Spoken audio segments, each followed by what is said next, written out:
ಪಾಪ ಅಲ್ಲಿ ನಮ್ಮ ಪಕ್ಷದ ಅಭ್ಯರ್ಥಿ 3 ಬಾರಿ ಪ್ರಯತ್ನ ಪಟ್ಟರು. ಗನ್ ಪಾಯಿಂಟ್ ಅಲ್ಲಿ ಇವಿಎಂಗಳನ್ನೆಲ್ಲ ಇದು ಮಾಡಿ ಹ್ಯಾಕ್ ಮಾಡಿ ಗೆದ್ದಿರುವಂತ ವ್ಯಕ್ತಿ.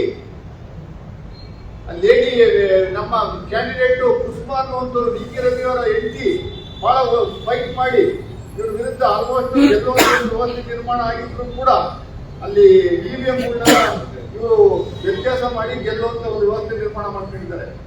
ನಾವು ನಮ್ಮ ಸರ್ಕಾರಕ್ಕೂ ಕೂಡ ನಾನು ದಯಮಾಡಿ ಮನವಿ ಮಾಡ್ಕೊತಾ ಇದ್ದೀನಿ, ಇಂಥ ವ್ಯಕ್ತಿಗಳಿಗೆ ಯಾವ ಕಾರಣಕ್ಕೂ ಎಕ್ಸ್ಕ್ಯೂಸ್ ಮತ್ತೆ ಕ್ಷಮೆ ಇರಬಾರ್ದು, ಎಕ್ಸೆಪ್ಷನ್ ಇರಬಾರ್ದು. ಕೂಡಲೇ ಇವನ್ನ ಅರೆಸ್ಟ್ ಮಾಡುವಂತ ಕೆಲಸವನ್ನ ಮಾಡಬೇಕು. ಈಗಾಗಲೇ ವೈಯಾಲಿ ಕಾವಲಲ್ಲಿ ಒಂದು ಕೇಸ್ ದಾಖಲಾಗಿದೆ, ಅಟ್ರಾಸಿಟಿ ಕೇಸ್ ದಾಖಲಾಗಿದೆ ಅನ್ನೋ ಒಂದು ಮಾಹಿತಿ ಇದೆ.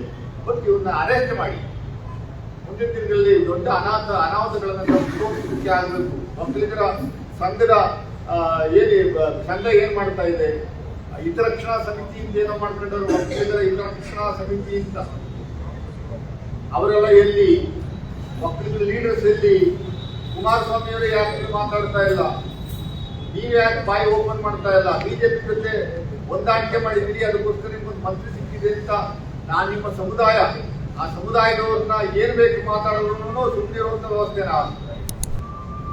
ನಾನು ಒಬ್ಬ ಒಕ್ಕಲಿಗರಾಗಿ ನಾನು ಡಿಮ್ಯಾಂಡ್ ಮಾಡ್ತಾ ಇದ್ದೀನಿ, ಇಮಿಡಿಯೇಟ್ ಆಗಿ ಒಂದು ಮತ್ತೊಳಗಡೆ ಹಾಕುವಂತ ಕೆಲಸವನ್ನ ಮಾಡಬೇಕು ಅಂತ ನಮ್ಮ ಸರ್ಕಾರದ ಮುಂದೆ ನಾನು ನನ್ನ ಮನವಿಯನ್ನ ಆಗ್ರಹವನ್ನ ಮಾಡ್ತಾ ಇದ್ದೀನಿ.